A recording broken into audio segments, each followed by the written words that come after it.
کبھی کوئی خطا ہو جائے، غلطی ہو جائے، گناہ کا صدور ہو جائے اور انسان فوراً توبہ کر لے، فوراً رجوع کرے، پشیمانی اسے ہو جائے، عزم مصمم کر لے دوبارہ میں نہیں کروں گا، تو اللہ بخش دے گا۔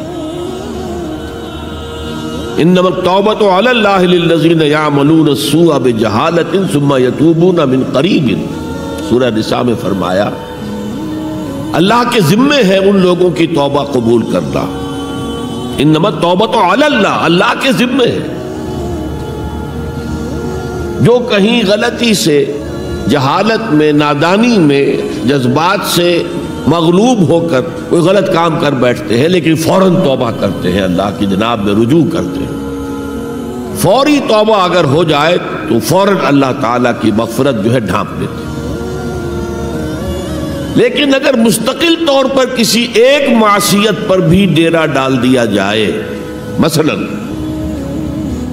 آج کی دنیا میں جو بہت بہت کامن شے ہے سود، جسے اللہ نے حرام قرار دیا، جس پر اللہ کی طرف سے اعلان جنگ ہے، فَأَذَنُوا بِحَرْبٍ مِّنَ اللَّهِ وَرَسُولِهِ، تو سن لو، الٹیمیٹم ہے اللہ اور اس کے رسول کی طرف سے۔ اسے اپنے کاروبار کا مستقل جز بنا لیا تو ایک غلطی، ایک گناہ بھی انسان کو ہمیشہ کے لیے جہنم میں ڈال سکتا ہے۔ بَلَا مَنْ كَسَبَ سَيِّئَةً وَأَحَاطَتْ بِهِ خَطِيئَتُهُ فَأُولَٰئِكَ أَصْحَابُ النَّارِ هُمْ فِيهَا خَالِدُونَ۔ کیوں نہیں؟ کسی نے جان بوجھ کر ایک بڑا گناہ کمایا، چھوٹے چھوٹے گناہ جو ہے، گناہ صغیرہ، وہ تو خود بخود بھی دھلتے رہتے ہیں، اللہ کی رحمت سے صاف ہوتے رہتے ہیں۔ لیکن کسی نے کبیرہ گناہ کمایا، جان بوجھ کر کیا، اور پھر اس پر ڈیرے ڈال دیے اور وہ گناہ اس کے گرد گھیرا کر بیٹھا، احاطت بہ خطیئتہ فاولئک اصحاب النار ہم فیہا خالدون، تو وہ ہے جہنمی اور اس میں ہمیشہ رہنے والا۔ تو اطاعت اللہ کی، اطاعت رسول کی، یہ تو اسلام کا بنیادی مطالبہ ہے۔ اگر یہ بھی نہیں ہے تو پھر کچھ نہیں، اگر یہ نہیں تو بابا پھر سب کہانیاں۔ اب ذرا اس سے قدم اوپر اٹھیے، اطاعت کے ساتھ محبت۔ جب اللہ کی اطاعت کے ساتھ اللہ کی محبت جمع ہو جائے گی تو اس کا نام ہے عبادت۔ امام ابن تیمیہ رحمۃ اللہ علیہ کے جو شاگرد رشید ہیں، حافظ ابن قیم رحمۃ اللہ علیہ، انہوں نے عبادت کی ڈیفینیشن کی ہے۔ عبادت کیا ہے؟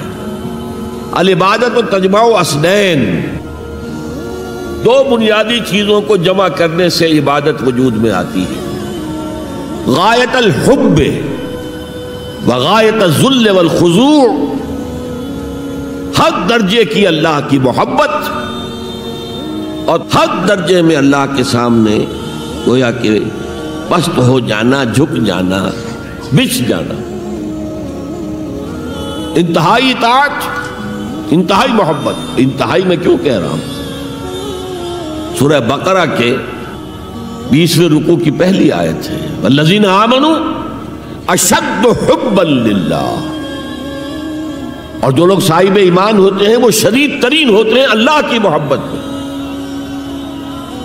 بعد میں یہ تو مثبت انداز ہے، منفی انداز میں جو آیت آئی ہے وہ بہت سخت وعید والی ہے، وہ میں بعد میں آپ کو سناؤں گا، تلاوت میں نے کی ہے۔ فارمولہ یہ ہے، اللہ کی اطاعت جمع شدید محبت برابر ہے عبادت کے،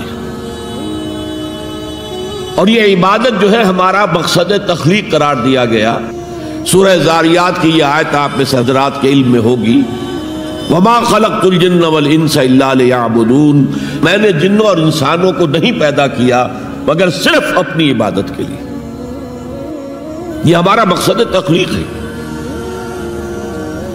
اس میں سے اطاعت والے حصے کی صحیح ترجمانی کی شیخ سعدی رحمۃ اللہ علیہ نے، زندگی آمد برائے بندگی، زندگی تو آئی ہے اطاعت کے لیے، بندگی کے لیے، غلامی کے لیے، عبدیت کے لیے۔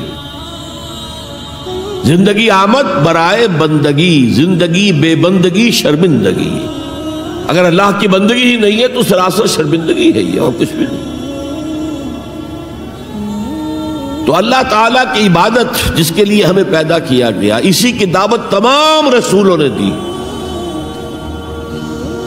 یا قوم اعبدوا اللہ ما لکم من الہ غیرہ، اے میری قوم کے لوگوں، اللہ کی عبادت کرو، تمہارا کوئی معبود اس کے سوا نہیں ہے۔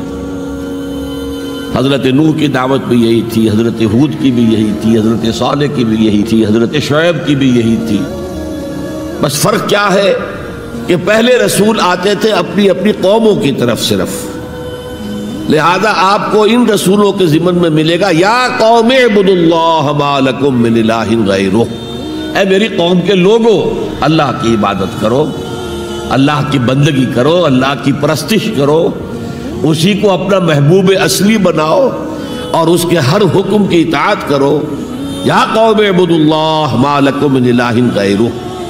نبی اکرم صلی اللہ علیہ وسلم پر آ کر، کیونکہ آپ کی بعثت ہے پوری نوع انسانی کے لیے، تو اب یا قومے کا لفظ نہیں رہا، یا ایھا الناس، اے لوگو، اے بنی نوع انسان۔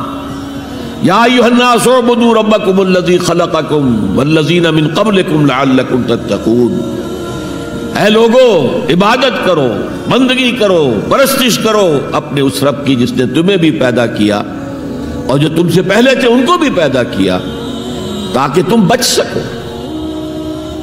یہ کیوں کہا دوہرا کر تم سے پہلوں کو بھی پیدا کیا؟